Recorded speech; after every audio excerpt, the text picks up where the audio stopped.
So, Darkest Dungeon 2 is finally in early access.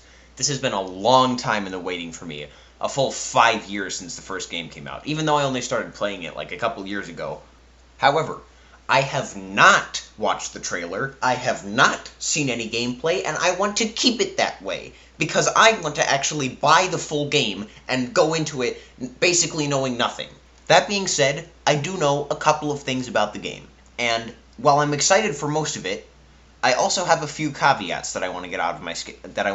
Out of my skin? What the? Off my chest is what I meant to say. Basically, the biggest change that I'm worried about is that it looks like they're radically changing how Darkest Dungeon's gameplay works. Whereas the first game was kind of like a mission-based, exploration-centered, like, it sort of event-based, and, like, there was, like, combat, and, everything was kind of randomized, and it was kind of like, each time you needed to prepare for, like, a single quest. This seems to be more like your average roguelike, in terms of you have a beginning point and an end point, and a bunch of stuff happens along the way.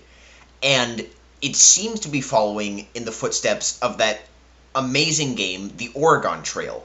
The problem is, I have already played the Ogron Trail in space, and I have already played the Ogron Trail with zombies. If this game is just the Ogron Trail with Shoggoths, then it's not going to do a whole lot to differentiate itself from basically a lot of other roguelikes that I've played. Which would be extremely unfortunate, since I have been looking forward to this game for a good long while.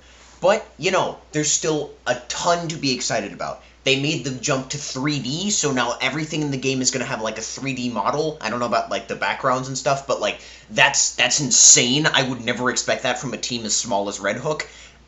They got Stuart Chatwood back for the music, it looks like, which is just incredible. You know, from all I've seen, Wayne June is returning as the Ancestor, and I mean, you know, it's not gay if it's Wayne June, right? I mean, come on. So yeah, I genuinely cannot wait for this game to come out. But I'm not playing it in early access, because if it's in early access, that means that it's bad and full of bugs. And yeah, that may in fact be the last Ogron October video, guys. I may get something out in the next couple of days, but, you know, we might not. Happy Halloween.